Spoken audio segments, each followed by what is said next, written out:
Анна Пьянзина элек мектепте жер укытучысы, хәзер сәхнәдә ансамбльне аккомпаниаторы. Баянчы хатын-кызлар сирәк күренеш. Бу музыкаль инструментта уйнаучы ир-егетләр дә азаеп бара. Ә Славяночка ансамблен баянсыз күз алына да китереп булмый.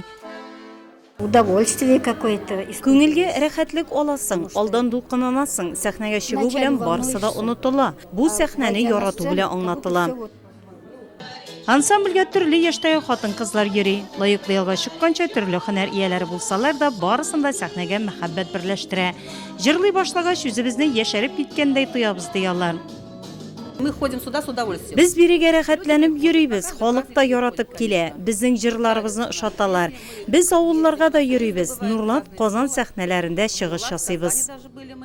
Баянга кушылып халык көйләре яңгырый. Славяночкалар тамашачыларын файда ук җырлап каршы ала.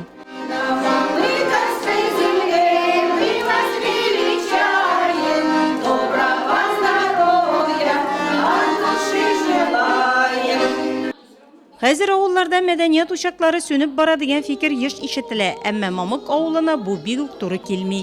Мәдәният йортында төрле түгәрәкләр эшли, кызыклы бәйрәм чаралары оештырыла. В Мамыковском сельском доме культуры Мамык авылы мәдәният йортында төрле түгәрәкләр эшли, шуларның берсе Славяночка ансамбле.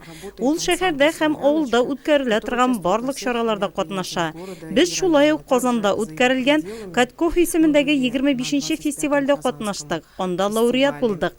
Шулай ук Каравында да катнаштык. Спас ярминкәсендә чыгыш ясадык. Авылның мәдәният тормышы гөрләп тора. Біз бүтін бәйрәмнәрне, чараларны үткәрәбез. Хәтта үзебез дә кайберләрен уйлап чыгарабыз. Но культурная жизнь села, она очень бурная. Оешкана бір ел гына булса да, Славяночка халык мәхәббәтен яулап өлгергән. Арада сольный номерлар белән чыгыш ясаучылар да бар. Яшьләрчә иҗат дәрте белән яши Славяночка. Ансамбльгә йөрүчеләргә яраткан шөгыльләре тормыштан ем табып яшәргә ярдәм итә, күңел күтәренкелеге бирә.